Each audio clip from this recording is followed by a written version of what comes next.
Previously on agentpalmer.com, Battle of Britain by Len Dayton is a very brilliant history book.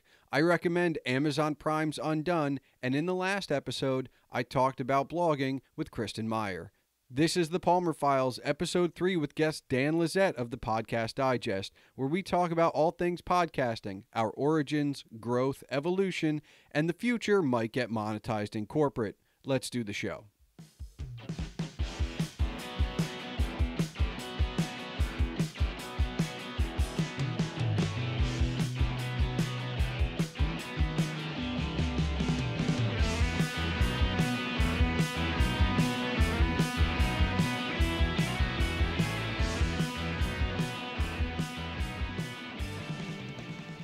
Hello there and welcome. This is the Palmer Files and I'm still your host, Jason Stershik, also known online as Agent Palmer, and this is my podcast. Before we get into this week's guest introduction and the conversation, let me say that this episode marks the end of the pre-launch recorded material, which means that everything you hear after this episode was recorded after the show launched, and conversely, everything you've listened to, including this episode, was recorded before the show launched. That may not seem like a big deal, but I had to sit on the idea of launching this show and these 3 episodes for a while as I prepared them. So I'm excited to have them all out, as that was the plan. Going forward, the plan is a little less structured, but I do have episode 4 recorded and 5 and 6 are in the process of scheduling. But enough about the future. Let's talk about the present episode 3, where I get to discuss podcasting with Dan Lizette, host of the Podcast Digest. Why Dan Lizette? Well, not to put too fine a point on it, but the topic is podcasts, and while there are a great many podcasters out there, Dan is not only someone I've known in the podcast space for years, but he is the host of the Podcast Digest, which is a podcast about podcasts. We do discuss his show. In fact, it's one of the first things I ask him about, and through the show, we talk about the evolution of his show, which now includes myself as co-host. In the interest of full disclosure, I was going to ask Dan to be the podcast guest for this episode 3 when I called to discuss it with him, and he asked me to be his co-host on the Podcast Digest relaunch. Since this all happened before I even had a chance to launch episode 1 of my show, I spent a lot of time on the phone with Dan trying to say no. But it's been 3 or 4 episodes into that new dynamic for the Podcast Digest, and I'm still honored he thought of asking me, and I'm happy I did say yes. As we'll discuss, Dan has been a supporter of the Palmer Files even before there was a Palmer Files, when it was just a Proxycast. So Dan, who runs a podcast about podcasts, and who not only enjoys keeping tabs on the industry like no other, but has interviewed a good portion of the industry, some independent mainstays, and some before they were famous, we get to talk podcasting on this week's Palmer File. Now, before we get into it, you can follow Dan at Pod Digest, that's P-O-D Digest. You can listen to the Podcast Digest's immense catalog and the more recent episodes with myself on the website, thepodcastdigest.com, or wherever you're listening to my voice right now.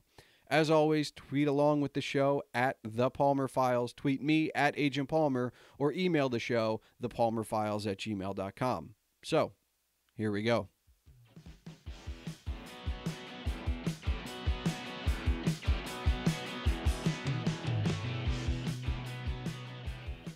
Dan, you have a podcast about podcasts. So let's just start with why. Why? First, Palmer, I need to bring back the podcast about podcasts, but I have had for a very long period of time the podcast about podcasts. Why is this? What you're doing and what most people, especially in the independent scene, do is they start a podcast about something that they're super interested in, super passionate about, and that so that when they're doing this, they're obviously interested, intrigued, connected, and want to keep doing it. So I have been a podcast listener and fan for, I am one of those folks that had an iPod and would sync to my computer to connect and download podcasts before taking the iPod out with me to school. And what were the, I mean, okay, so I know for a fact that my first podcast episode was an episode of Nerdist with Alton Brown, which I think was in like the 250s or 150s or something like that. Yeah, I couldn't tell you the first episode. But the shows, like the early show, because I mean, yeah, some of the earliest shows were all tech oriented. I am an absolute technology freak, consumer tech guru, passionate about all things technology. And so I remember The Cell Phone Junkie was one of my first podcasts, and I actually did speak to the host to that on my show.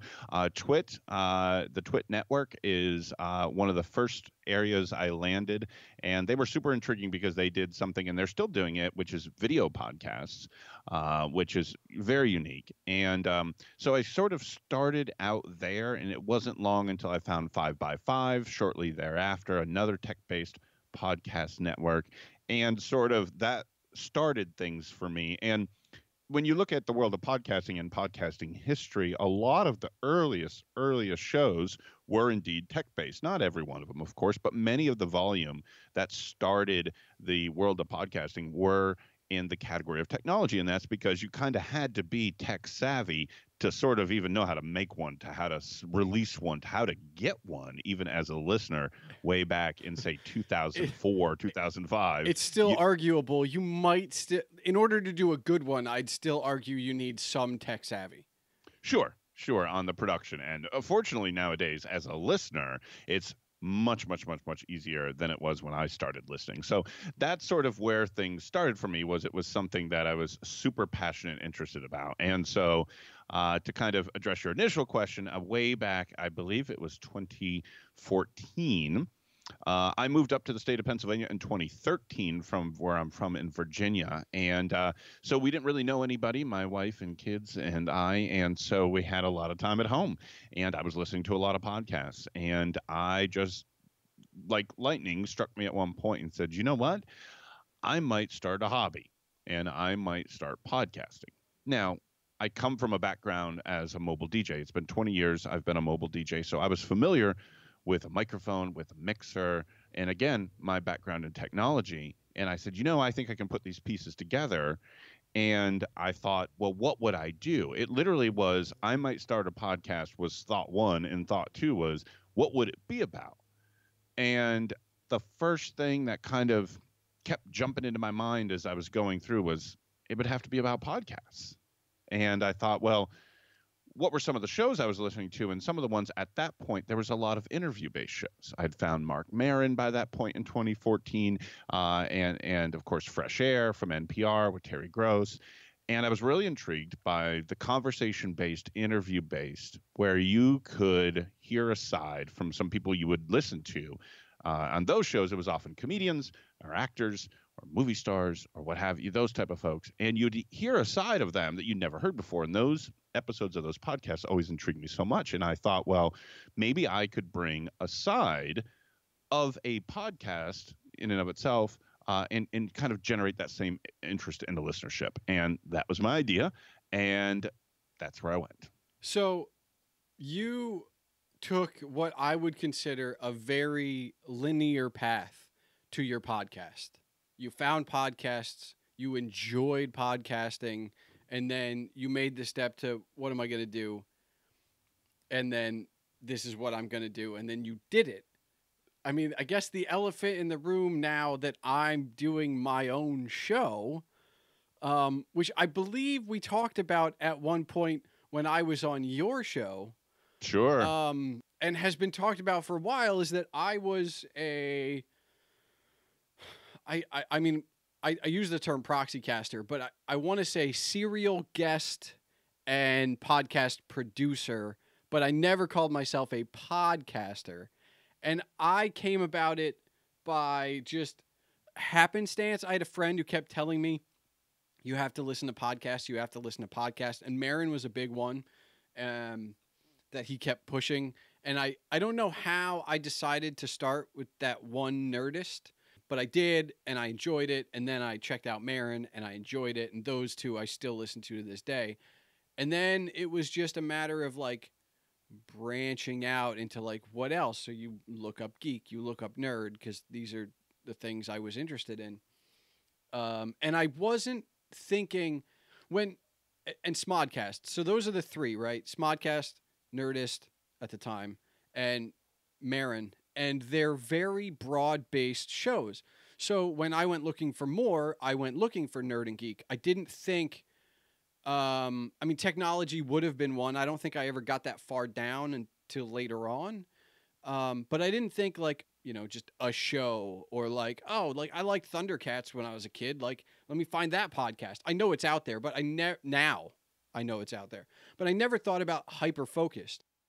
And then you get, I mean, I think I've talked about it on many other shows, but for people that only know me for this, I was the voice that shouted back from the void.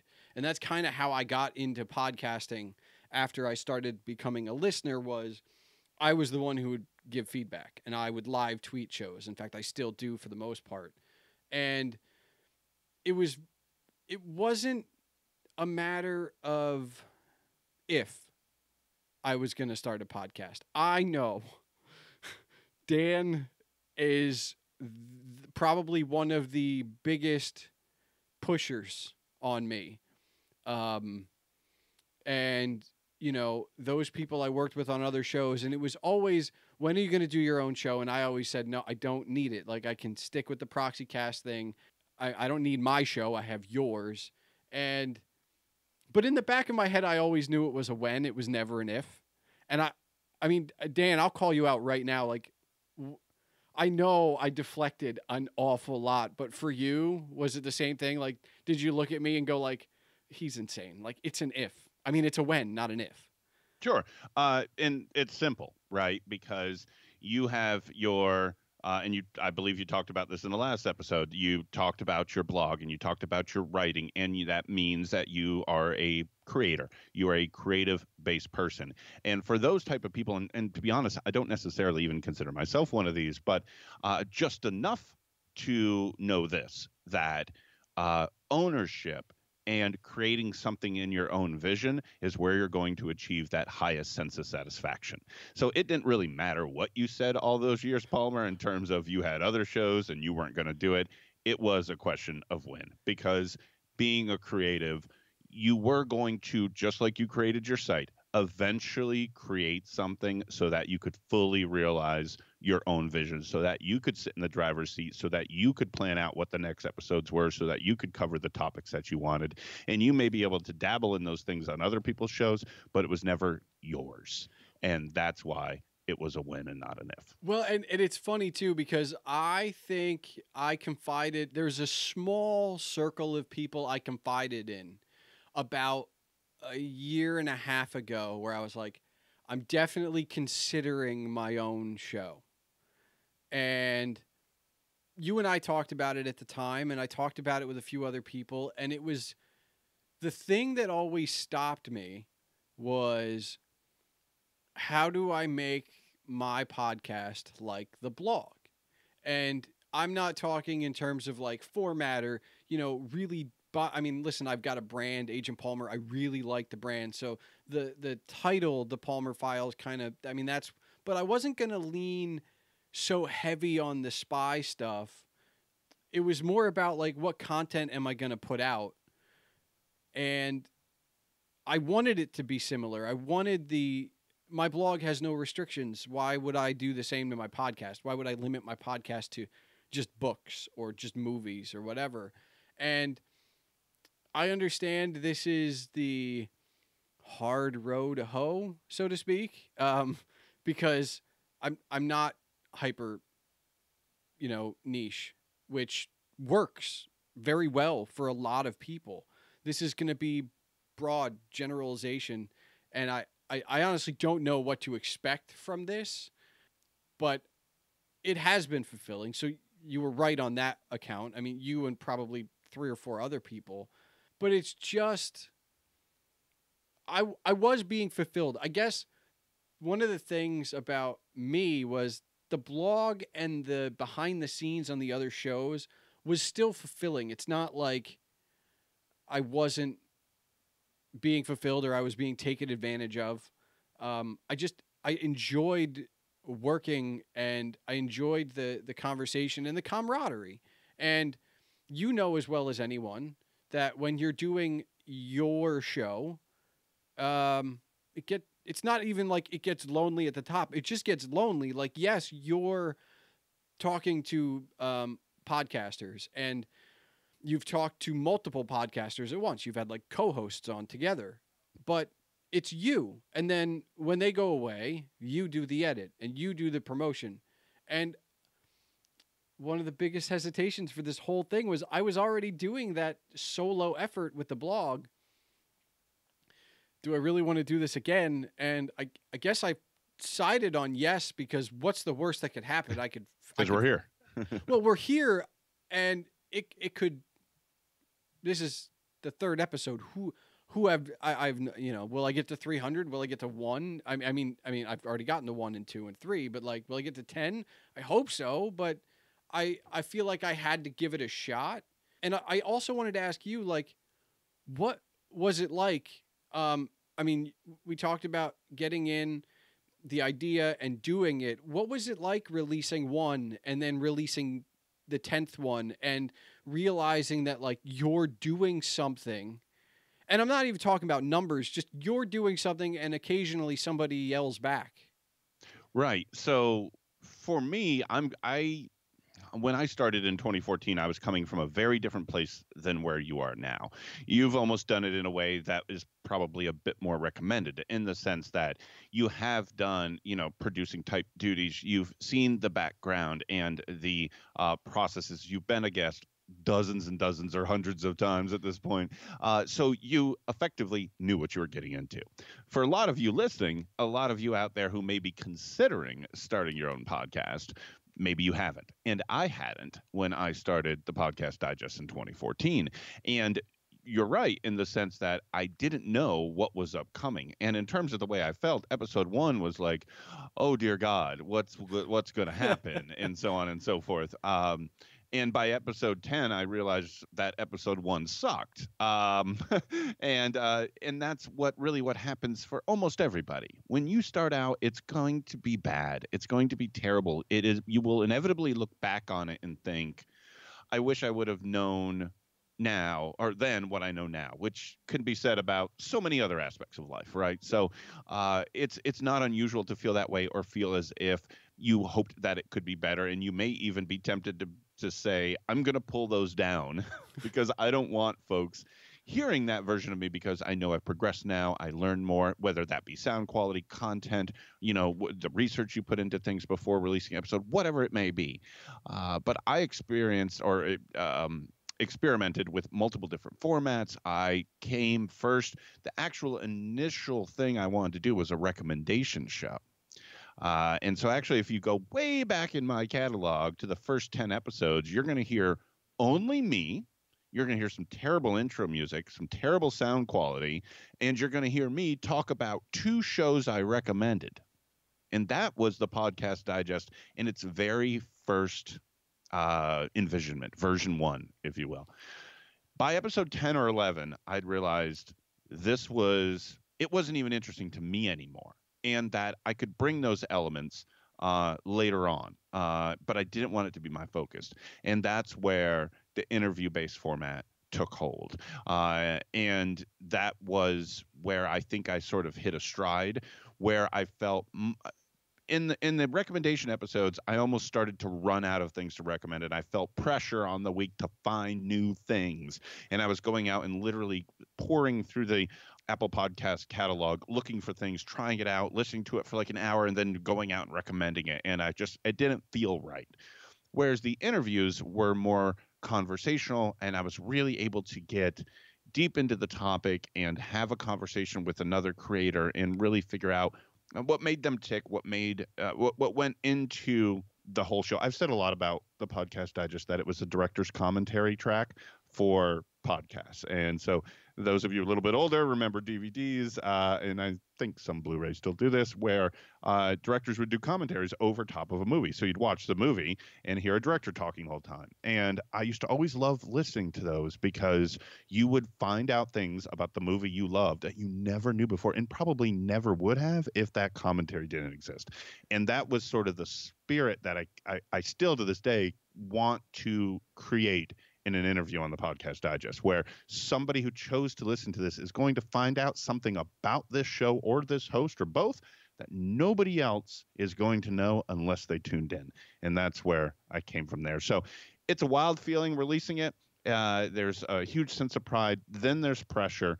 Then ultimately what I realize in the end, I know I'm going long here, Palmer, but what I realize is that if you're going to be able to continue, if Palmer Files is going to have life to 10, to 100, to 300 episodes, that those conversations you have to thoroughly enjoy them, and you have to thoroughly want to keep doing them. If that isn't true, the numbers don't matter.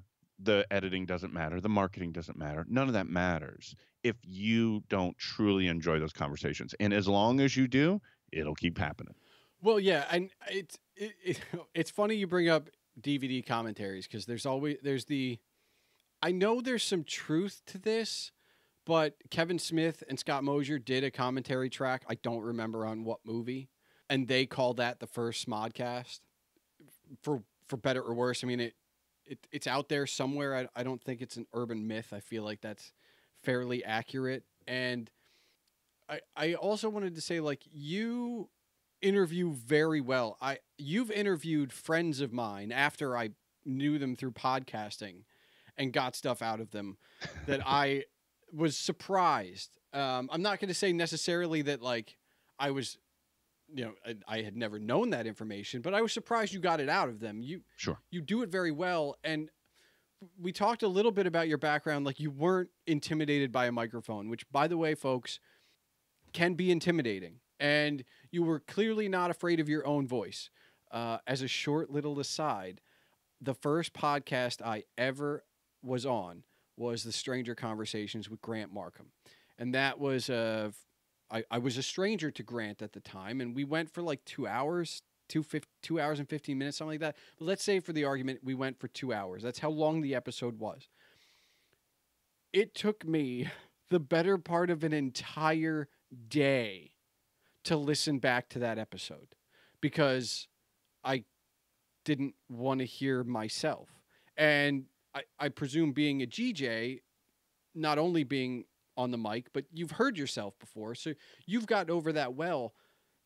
But the interview, the ability to interview, I mean, obviously you've grown. I mean, it's experience. You've done over 100 episodes, but was there a hesitance, or was it like well, if I'm going to do this, I'm just going to do this? Or did you have some kind of background in it at all? Or was that just, I'm going to do this and I'm going to get better at it because I'm just going to keep doing it? See, interviews to me, and I want to stress, I believe I'm a very unfinished product. I believe I have a lot to learn in the interview skill set. I look up to the Marins and the Fresh Airs, the Terry Gross, and now that lately I'm spending time listening to a couple others that I think are just phenomenal. Dax Shepard, an armchair expert, is really killing it right now with the interview skill set. And I think that the most important thing, if you have an interview-based show, or even if it's not based, if you're going to do an interview on your shows, is to almost not think of it as one, and that it is effectively a conversation. And that could be a little bit of a misnomer, and it can also be a little bit of a cliche. And what I mean by that is, you're not going to talk to this person as if it was some stranger on an elevator and you just talk to them back and forth. Of course not. When I mean a conversation, you want to try to shy away from the Q and the A format whenever you can. Now, of course, a lot of conversations are going to be kickstarted by a question, but it doesn't want to feel, and I've heard interviewers do this, especially ones that you can tell are very green and don't have the experience, that they've pre-written 20 questions and they're literally going to read from that list, and the person will give their response, and the person then will ask number 2, and so on and so forth. Those are terrible to listen to. They're terrible to be on the other end of those questions, and they're just not a good experience. So what I do when I'm prepping for an interview, and I think this is super important, is the first thing is research. And what I mean by that is, I hope, if the Podcast Digest is doing what I've always envisioned it to do, which is to pull in hopefully some of the bigger, more well-known names, is that these people have been interviewed hundreds of times in the past, right? You are occupying a chair that's been occupied so many times previously. And what's super important to me is I don't want to sound like everybody else. I don't want to put these people through or lull them to sleep or have them turn on their interview response mode and just do what everybody else has ever done. Now, So is this something that you started with? Like, I yes, mean, so yes. you knew all this going in, which is probably the biggest leg up. I mean, you talk about the Yes. experience I had getting into it. I mean, having that as a mentality going in is huge. Yes. Which is why I'm sharing it here for anyone who could be listening to this, because this is important. Well, is this because of listening to the bad episodes or Yes. not bad? So you knew the good and the bad ahead of time and you were like, well, I'm definitely going to lean towards the good. Well, and from listening to Marin, right, for all those years, from listening to Terry Gross, you hear that they clearly are coming from a very educated place. Marin will watch the movies and listen to the albums and what have you. And so what I mean by that was, my first, quote, big interview, if you will. And it's funny because at the time I interviewed her, it was big to me then, and she's only become so much bigger now, which was Phoebe Judge from Criminal in Radiotopia. When I interviewed her, not only was I freaking out, but what I did was I sticked her name in Google. I started reading every article I could find, especially interview-based articles. I watched every YouTube video I could find. I wanted to hear the intonation of her voice in advance, so I wouldn't be struck by that. I wanted to see what other newspaper-based interviews or magazine-based interviews, what other questions they'd asked her, because I wasn't going to ask the same ones, or at least I was going to put my own spin on them, and so on and so forth. And I remember arguably, and I think many people would look at it many different ways, but speaking of Radiotopia, I also interviewed Roman Mars. And for him, there was a wealth of information out there. I watched probably 3 or 4 hours of YouTube videos of interviews he'd done that were up on YouTube. And I watched them all. And the reason I did that was that I wanted, if you're going to engage these people conversationally to achieve that goal I'm talking about, so it's not just Q&A, they need to be intrigued by you as the other half of that conversation. And one of the easiest ways to do that, and it's not easy, but the easiest way to do it is that you don't sound like somebody else they've already talked to. So when you construct your outline, when you construct bullets, and that's usually what I do not list verbatim questions in advance. I'm constructing an outline and bullets and just sort of giving myself topics, mini topics, ideas to kind of guide a conversation. That helps me not sound like a robot asking predetermined questions, and to try to carve out areas that I think, I watched these 3 to 4 hours of Roman Mars videos and nobody talked about this. So I want to bring that up. Now, does that mean he's never been asked that question? Not necessarily, but it's probably not that common, and that in and of itself can be engaging to a guest. And so that's kind of the mentality I would go into these, because I had heard those bad ones. And honestly, you can still hear them. There are 500,000 podcasts in Apple Podcasts right now, a lot of indies, and no disrespect to my indie brethren, because I'm just a single guy sitting in a basement with a microphone. I'm just like you. But I do not want to sound like I'm reading a list of questions.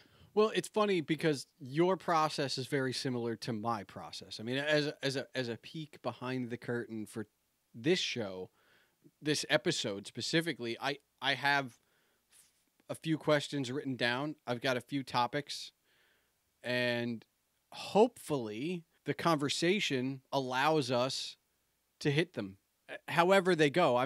If I don't ask the first question, if I ask the first question because it's at the top of the page or whatever, that's fine. And if you answer the third question, well, then maybe I go to 4 and then go back to like whatever. Like I like the looseness. I didn't realize that you and I had a similar process. But then again, I've never done this. The only other times I've ever hosted, and it's not like I'm a novice at this. I've hosted probably 5 or 6 or 7 times, was a music show that I co-host with Chris Meyer called Our Liner Notes. And 99% of the time, Chris is the host and he's driving it. And I get to be the Ed McMahon. And I just want to let everybody know Ed McMahon, or the Ed McMahon of any show, has the best job of any show. Because you get to, you still have to do the homework, but you don't have to drive. And that is huge. And then when I did take the reins of Our Liner Notes, it was foreign. It was almost like, wait, what am I doing? This is I'm sitting in someone else's chair, and it just doesn't feel right. And I mean, you get over it because you want to do it. You're in this together.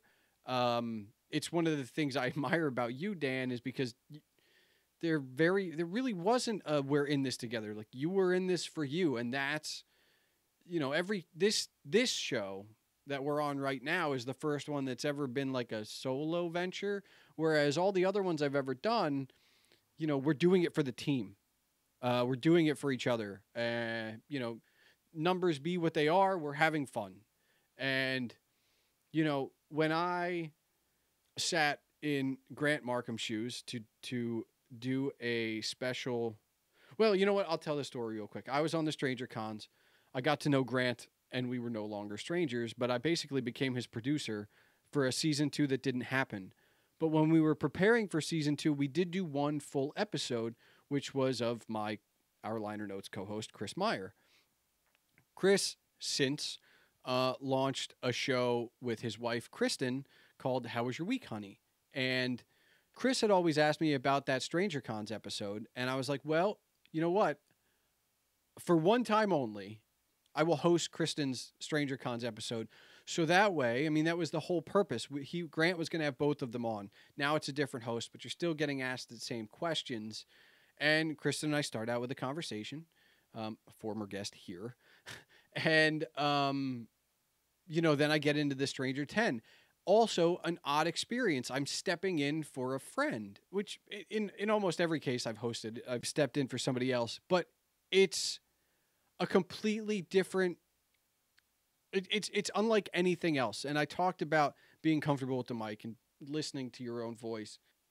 These are what I would call barriers to podcasting. And I'm not saying they're huge hurdles, but some people just aren't comfortable with a microphone. You're probably not going to be able to do a podcast. And if you're not comfortable listening to the sound of your own voice, you probably won't be able to do a podcast. These are just standard things that go with the territory. If you don't like editing, you're not going to be able to write. And one of the great things about podcasting is, one, you're allowed to not be good the first time out. It's kind of like anything else. You talked about still having episode 1, 2, 3, 4, like the early episodes up. My first blog that I ever wrote is still available. I didn't take it down just because it's not quite the same as everything I've done since, but you get better. And I think that for most podcasters, those first 10 episodes, 5 episodes, 20 episodes, whatever it is before you find your groove, those are a badge of honor, because that was the first step that got me to where I am today, whatever that happens to be, right? I mean, that's... Fully agree. That's completely important.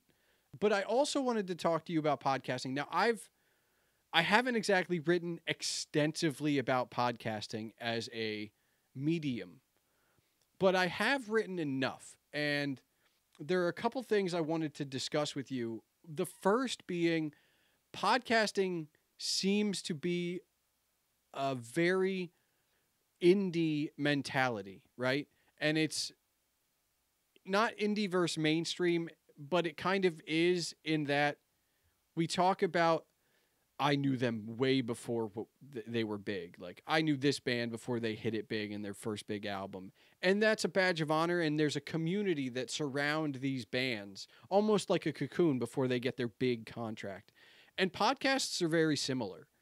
And that cocoon of community grows because indie podcasters are, not saying all the time, but indie podcasters are more approachable. They're trying to cultivate an audience, and they're willing to interact with you because they want to cultivate an audience. I'm no different. But there's something special about that community, these communities that surround these shows. And when shows pod fade, maybe not after 3 episodes, but definitely after 10, 12, 15, 20, there's a community that sometimes they go to another show, sometimes they maintain themselves, and sometimes they don't. And that community is very specific to podcasting in that it borrows something from music that not many other mediums do.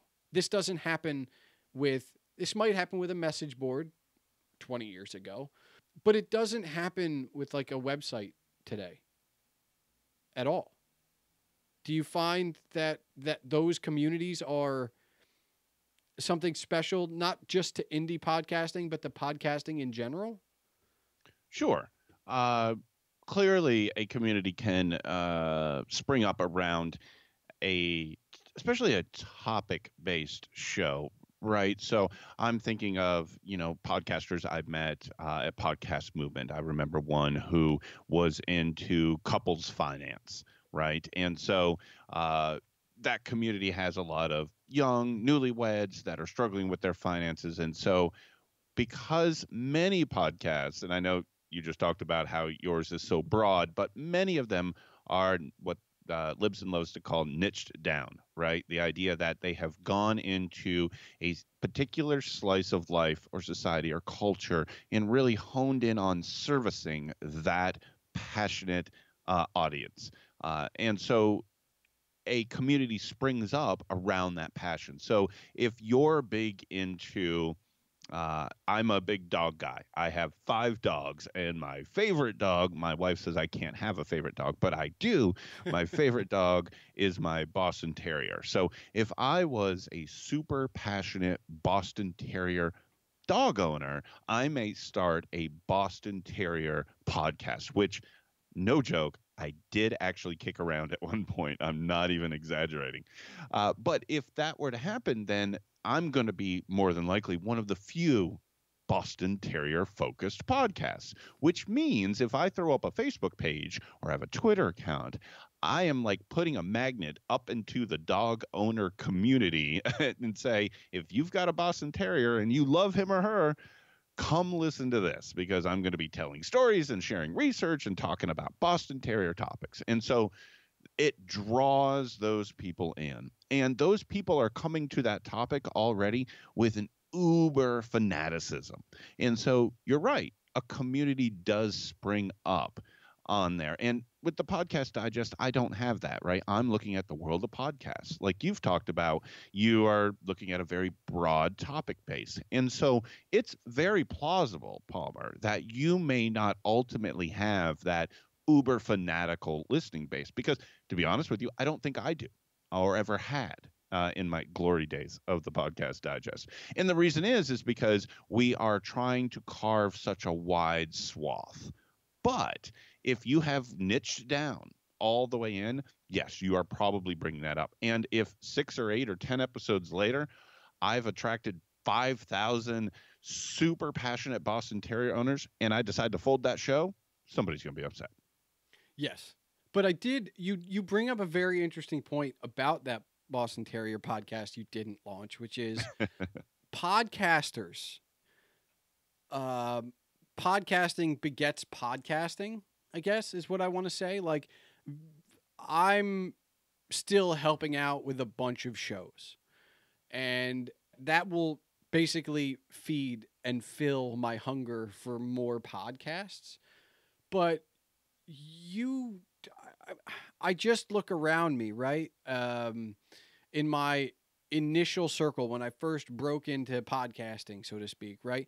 Jason the Angry Ginger has 7 Days a Geek, but he also had Podcasting 101.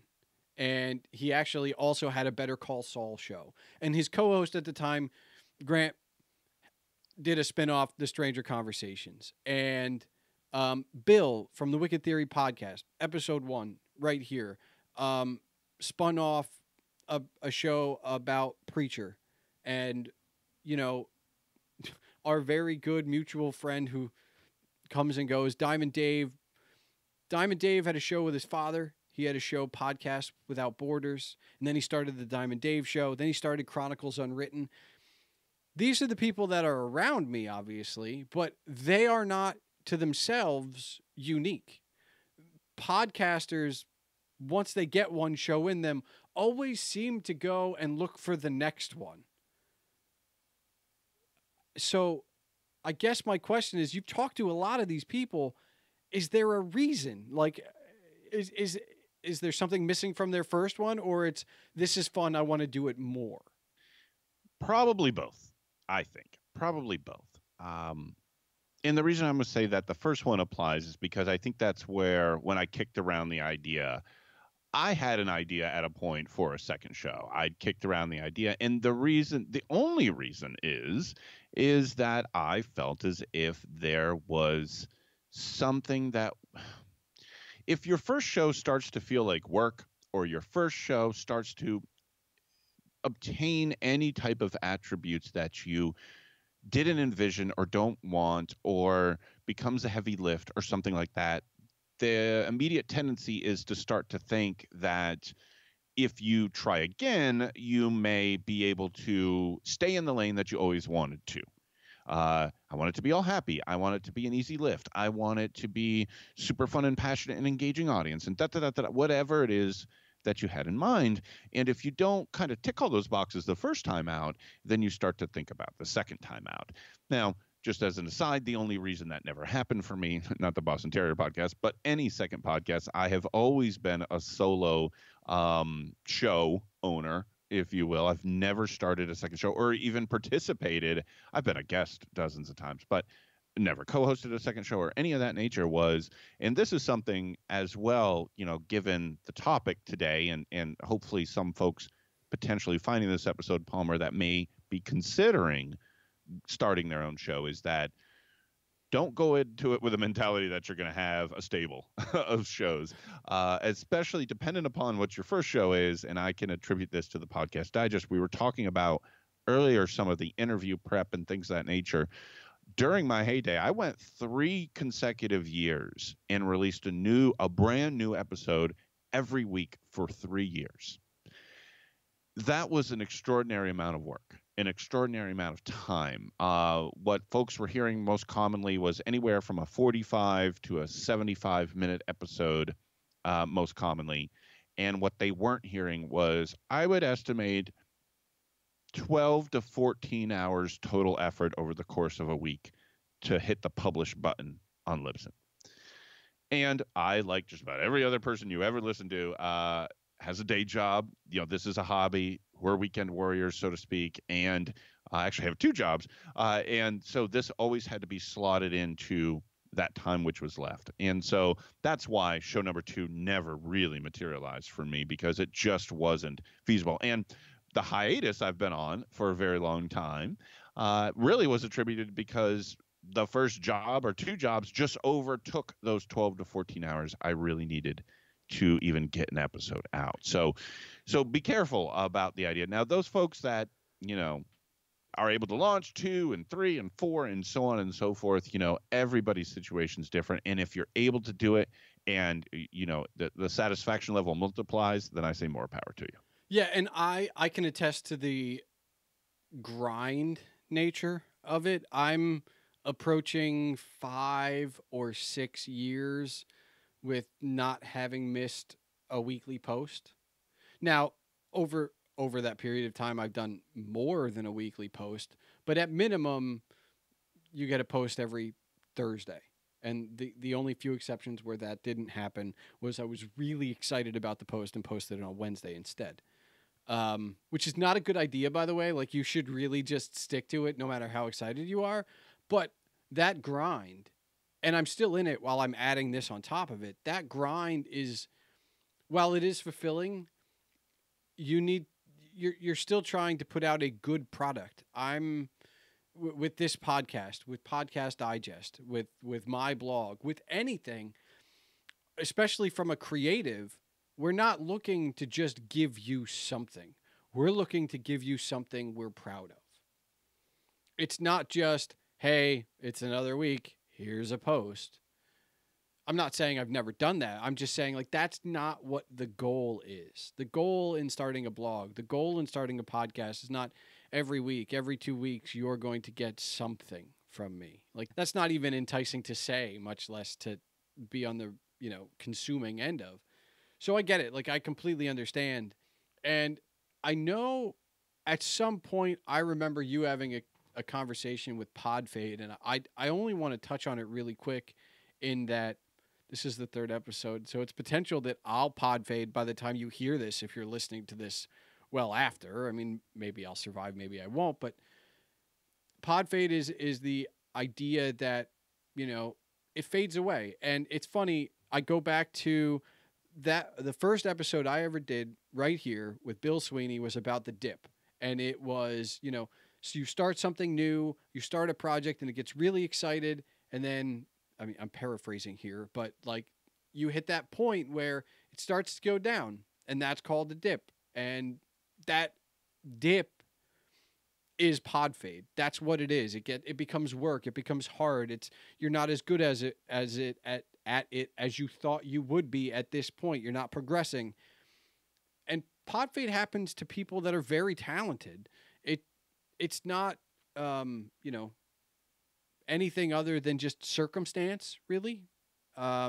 Whatever, I have a day job too. Whatever your day job is, 95% of indie podcasters, that's just I'm guessing stat, I'll be honest with everyone. But like we all have day jobs. Very few of us do this for a living. That I'd say if 5% of indie podcasts are doing it for a living, good on them. It seems like a high number to begin with. But pod fade exists not just because you didn't like the project or you didn't like the show you were doing. That's not necessarily what happens. But that's aside. Like I'm getting off. Dan, I wanted to play devil's advocate with you regarding podcasting. Okay, do it. Is podcasting a step backwards? And what I mean by that is the most common phrase I hear when people ask what a podcast is, in order to get them to understand it, is quote unquote on-demand radio. And whenever I hear that, I feel like podcasting ends up being a step backwards, because radio is a step backwards. We went from radio to television. Like, going back to radio seems counterintuitive. I don't think so. I think what you're doing there is you're drawing a timeline of the dominant entertainment medium for society. So in like the early 1900s, 1910s, it was radio and radio dramas and things of that nature. And then as TV came out, TV started to edge it out, and then radio would fade and so on and so forth. And so the concept of going back to radio feels like a step backwards. But I don't think that's looking at it the right way. And what I mean by that is that right now, if you go on to Netflix and watch a movie, does that feel, as if, how about I put this, that in somehow would negate the concept of you going to a movie? For most people, they would say no. Maybe that's something they would do less, but most people would acknowledge that a movie-going experience delivers some elements that Netflix can't, right? One, more than likely, a bigger screen, right? Sure. Probably a better sound system, right? So there are certain elements in the delivery vehicle that are unique, even though hypothetically it could seem as if going to a movie would be not utilizing the most modern delivery vehicle for entertainment, which one might say is Netflix or Amazon Prime or whatever the case may be. So the reason that movie theater still exists and the reason that Netflix still exists is that they're delivering different things. And fact of the matter is, radio still exists today. And the reason that is that, it has transitioned in a lot of ways, right? Terrestrial radio has sort of evolved into satellite radio. Both of them still exist and they both have benefits. Satellite you have to pay for, terrestrial you don't. And so I don't think it's necessarily a step back. I think what you're doing there is, how would you explain Netflix to somebody who had never heard of it before. And we all went through this, right? 10 or 12 years ago when they were making the transition from DVD to web based. If you were early on the Netflix online train, how'd you explain it to your parents when you told them it was worth signing up for? You can get the movies right on your computer. Honestly, you can. And you just hit play and you get whatever you want, and you explained it. It's like getting the DVD in the mail, but you just do it on your computer. Right. So I think that's what people are saying when they say on demand radio. What you're doing is you're taking a relatable medium, something that everybody knows what radio is, and saying it's like radio in your phone, except you get to pick what you listen to. So I don't know that it's necessarily labeling it a step back as much as it is labeling it a relatable medium to the vast majorities. All right. I mean, I'd like to play devil's advocate with you more, but I don't have any more like negative things for podcasting. I mean, I guess the other thing about podcasting, I mean, I talked about podcasting, begetting podcasting from a podcaster perspective, but from a listener perspective, I don't know anyone who listens to one podcast. Now, I say that it's very possible that there is one exception to that rule, and that is the parents of podcasters. Sure. So, like, or spouses. I'm convinced that my mother will listen to my podcast. Really? My mother doesn't listen to mine. I don't. That's good on you. I don't think she'll listen. I don't think she'll follow me to any other show because she hasn't yet. I mean, we beat around the bush. I'll give the number. Like, I'm over 100 guest appearances on other shows. And I think my mother's listened to 2 of them. That's not a good percentage. Like it's not. But so outside of that relationship, best friends might do it too. People who listen to podcasts don't tend to listen to one. They always tend to be like, well, I listen to this, and then there's one that starts it. You know what I mean? Like that's, I remember that Nerdist Alton Brown. That's the one that started it. But I have 2 playlists. One has like 12 on it. That's my weekly playlist. I listen to these shows. Marin's on it as a great example. Marin I listen to Monday and Thursday. That's when I listen to Marin, right? Dark Angels and Pretty Freaks I listen to every Sunday. It's just what I do. That actually comes out Saturday.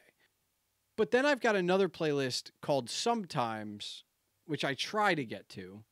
But it's a lot of podcast listening. I don't have just one show. And with the exception of when I started, I never had one show. I started looking. It may be a pattern, but like when people talk about podcasting as a medium, and people are like, oh, well, there's, podcast audiences are growing. They are, but they're overlapping too. Podcasting in regards to audience is like magazines.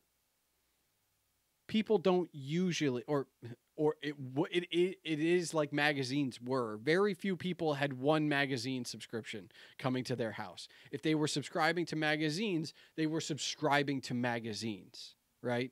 And podcasting kind of falls down that same rabbit hole where if you're listening to podcasts, you're listening to podcasts. Yeah, I think so. I think that happens. I think that's I think it's very much going back to sort of the Netflix analogy I made. It's very rare. And there are some CBS All Access probably fits in this category. It's very rare you subscribe to a service and watch one thing, right? If you're not a cord cutter yet and you're subscribed to cable, I bet you watch more than one channel. If you get a book, I bet you read more than one chapter. If you buy an album, I bet you listen to more than one song. And so it all kind of continues in that same vein, right? And especially easy in podcasting because unlike Netflix or that album or that book, it doesn't cost a thing. You get this app on your phone and it's huge fields and folders and album art, and you just start clicking and it's all free. right? So you can literally just type in things you like. If you're big into Dragon Ball Z, type that in. There's 30 podcasts for you. You know, if you're big into plant-based meats, type that in. There's 30 podcasts for you. Once you understand how this application works, how what you're getting applies to you, all of a sudden you realize you start typing in your interests. Then all of a sudden, here's this world of people that are putting out things that you can stick in your ears, that you can listen to when you walk the dog, that you can listen to when you mow the yard, that you can listen to when you do the dishes, that you can listen to when you're on your commute, of people that are passionately talking about what you're into. And that's better than Netflix. Because if your spouse makes you watch something on Netflix that you're not into, you just wasted that time because you never cared in the first place. But on that podcast, you're big into those plant-based foods. And so listening to somebody talk about it really kind of scratches an itch for you, because especially like we were talking about niches with podcasts. Go back to my Boston Terrier example. I love my Boston Terrier, but you know what? I don't have any friends or family that have a Boston Terrier. Who else can I share my passion with about my dog? But if I type that in, look, here's all these people I can. I can hop on their Facebook page. I can find them on Twitter. I can start engaging about this passion, and all of a sudden, something's been unlocked in my brain to start typing in all the interests I have. Then all of a sudden, your subscription list has to be broken to always and sometimes. And the other part of it is, and it just so happens that 3 episodes in, I've had 3 podcasters on my show as guests. That's not rare. You will listen to your favorite show, whatever it is, right? Even if it is about Boston Terriers, and at some point there'll be another podcaster that they have on as a guest. And guess what? You might follow them. Or they'll mention another show. That was what used to happen to me when I was listening to my tech podcast. They will say, I heard last week so-and-so talk about blank on that show. And then all of a sudden this light bulb goes off in my mind. Ooh, I might want to check that out. Never heard of that. Even if it's not the host of the other show, if somebody even references another show, you might want to go take a look. Yeah, between name dropping episodes or saying like, hey, I was on X, or having somebody on who hosts their own show, podcasting basically is its own YouTube algorithm. Sure. If you listen to one show for long enough, they may not say like, you have to go check out X, but they'll say, I was on X. And if you're listening to their show and they were on another one, chances are you'll be interested in that. Or if they have a guest on who has their own show, well, why is that guest on a show you're listening to that you like? You'll probably want to you can check it out. So in a sense, podcasting kind of has its own YouTube algorithm nailed out. It's already done.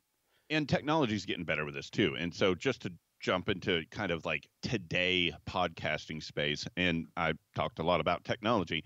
Marco Arment is the developer behind Overcast, really popular iOS app. I have it on my phone. I've used it on many different occasions. It's actually not my primary. That's a different conversation.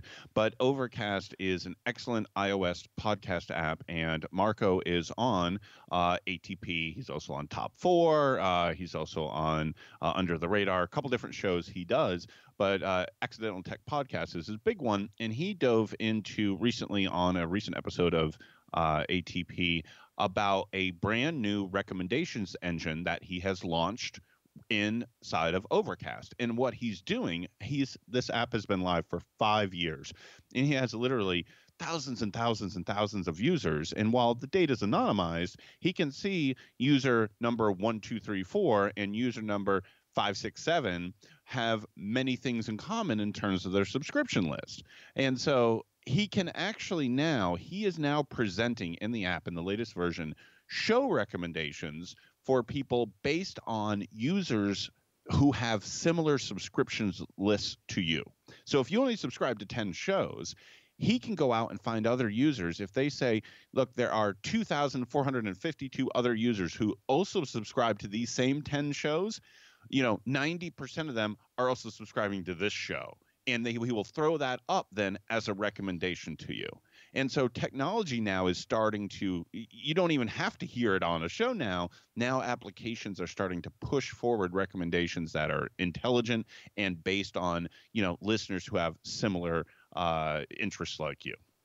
So, Dan, before I let you go, because we just finished talking about today in podcasting, I want to talk about the future of podcasting. Now, I mean, I'm not going to hold you to it. You're not going to get an angry tweet from me in 5 years being like, you said that X. Like, I'm not going to do that, but like, and it doesn't have to be 5 years. It could even be, a year from now, but like, what's in store for the future of podcasting?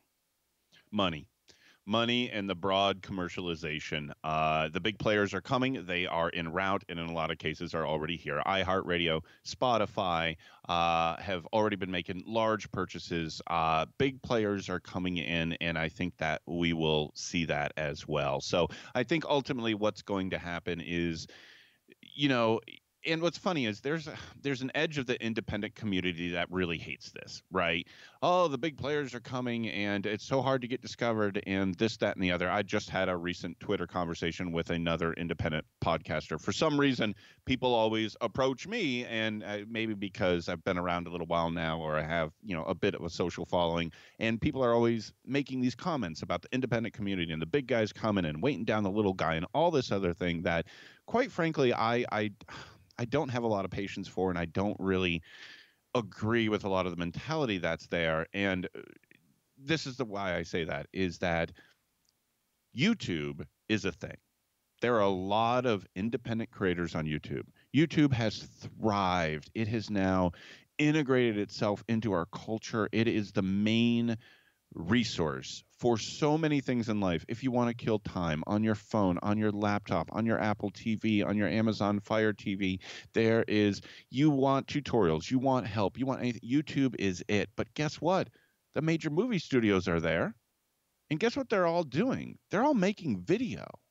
There are video production houses that literally have thousands of employees that are turning out big budget movies and big budget TV shows for Netflix and Amazon and this, that, and the other. And it hasn't crushed YouTube.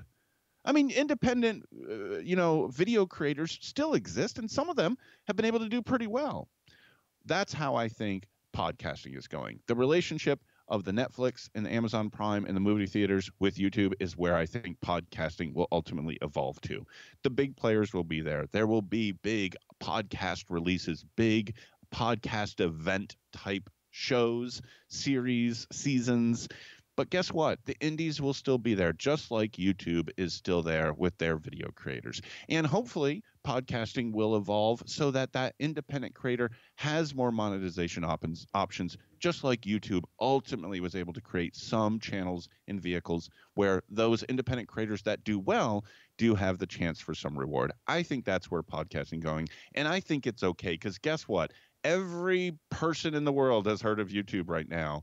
And a lot of this is because of what I'm describing. And right now, not every person's heard of podcasting. So the way I've looked at it is the more these big names and big name players start coming in, the better. I mean, I'm not sure the exact release date that you are listening to this right now, dear listener, but as we record this, recently, Ron Burgundy appeared on 6 late-night comedy shows. Of course, Will Ferrell, as Ron Burgundy, pulled this late-night comedy stunt where he was on all the shows at the same time, the same evening.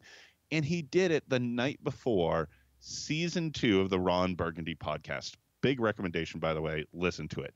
Think about that. A major comedy actor in America pulled a late-night stunt showing up on every late-night talk show. And the main reason this whole thing got orchestrated and put together was to promote a podcast. Now, I guarantee you, thousands of people who have never listened to a podcast just opened that podcast app on their phone for the first time, thanks to Ron Burgundy and Will Ferrell and those late night comedy shows. So if you're one of those people who say, big guys, ooh, bad, this, that, and the other, then you don't want exposure to those thousands of listeners.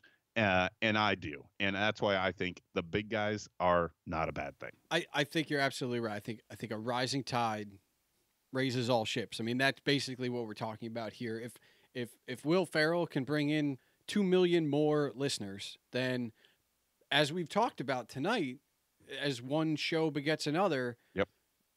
he's bringing those 2 million into the circle. They could easily end up on any of your shows. Sure. And using the YouTube example, if as the algorithms get better, as the computers get smarter, guess what? They could end up, maybe they don't subscribe to your show, but maybe your one show about this topic is something that comes up when people search for that topic. And so that's the one. Just like YouTube creators that have that one video that does very well. Maybe you've got one podcast episode. It just so happens that that's the way it works. I'm completely with you 100%. And I'm still the guy that says blogging's not dead. I understand that I'm doing both, and so maybe take my opinion with a grain of salt, but there is still something valuable in the written word. I'm still a voracious reader, which is probably why I'm such a prolific writer. I feel like those two things go hand in hand. Sure. The whole purpose of starting the podcast was not to take away from the blog. It's I can't do this on the blog. I did an interrogation of you on my blog. It was very much a Q&A. And there's no other we couldn't have this conversation on the blog. It's not possible, and I want to have these conversations. They're still in the wheelhouse of what I'm doing with the blog, but they're extra and they're special, and it's different when you're sitting at a table listening to two friends discuss X for very long. And this is what we're doing, and that's what I'm doing. And I thank you for agreeing to, come on. Although I feel like somebody out there, a listener, can, bail me out on this. It's possible Dan said something along the lines of, you can come back on the Podcast Digest when you have your own show. I think on one show somewhere, I think we were both a guest, were we not, somewhere? It might have been on the Diamond Dave show, which I don't know if that exists anymore, but that sounds probably like it.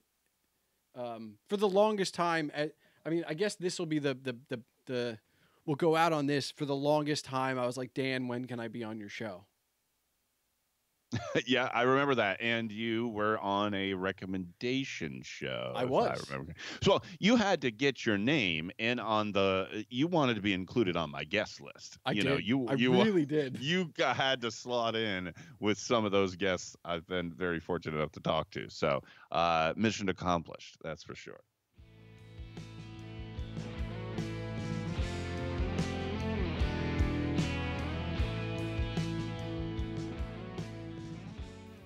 As I stated in the introduction to this episode, Dan and I have some news episodes, a new format for the Podcast Digest, and some interviews as well, a new dynamic for the Podcast Digest compared to the old one-on-one interviews of the past. I can't state for certain it's always like this, but I challenge anyone who wants to see the evolution of a show to go back and listen to just 16 episodes of the Podcast Digest. Start with the first one and listen to every 10th episode. And in those 16, which spans 5 years, you will hear the evolution of a show. You can do it for many other shows as well. And while I've done some archive runs, which are like video game dungeon crawls, except the monsters are the back catalog of a show you just found, even just cherry picking 1 in 5 or 1 in 10 of a show over 100 lifetime episodes or more will show you that progression. Just like I spoke about in episode 2 with Kristen about blogging, it is so true in podcasting as well. As we do evolve, we gain experience, and that experience impacts the product that we produce. Maybe it changes our voice, or our perspective, or our style. There are also outside influences that can factor in, but it's always an evolution. In that way, it's like the Hulk in Avengers. Wait, what? Yes. At the end of the first Avengers film, Captain America asks Bruce Banner how he controls the anger, the fury, the Hulk. And Bruce says, "That's the secret, Cap. I'm always angry," which has become a meme of itself and one in which I happen to dabble often because, well, I'm always tired. But in this case, it works because we are always evolving. That's just the way it is. So I want to ask you, how have you evolved? It doesn't have to be that you have a podcast or a blog, but we're all evolving. Professional life, personal life, hobbies, it happens. Let me know. As a reminder, all links are available in the show notes. And now for some more official business. The Palmer Files releases every 2 weeks on Tuesdays. If you're listening to this, I encourage you to join the discussion. Let me hear what you think. You can tweet the show at The Palmer Files, myself at Agent Palmer, and this week's guest, Dan Lizette, at Pod Digest. The show email is thepalmerfiles@gmail.com, and don't forget to visit thepodcastdigest.com to see Dan's older episodes and do that dive, and the new ones with me. And visit agentpalmer.com to see what I've got going on. You can also hear more of me in the meantime on Our Liner Notes, a musical conversation podcast with host Chris Meyer, and, as mentioned on this show many, many times, as the co-host of the Podcast Digest with Dan Lizette. Until next time, Palmer out.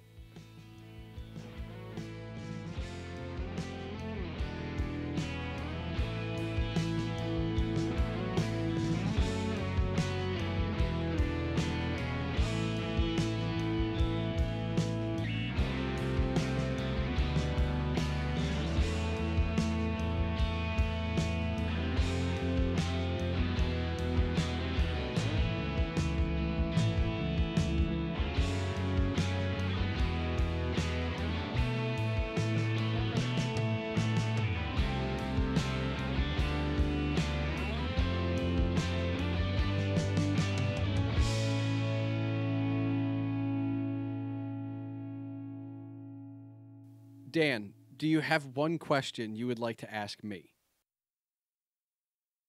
All right, Palmer, one last question for you. I've talked about my favorite dog breed. What's yours? I'm a cat person. That explains it. Cut to music. Done. Beautiful.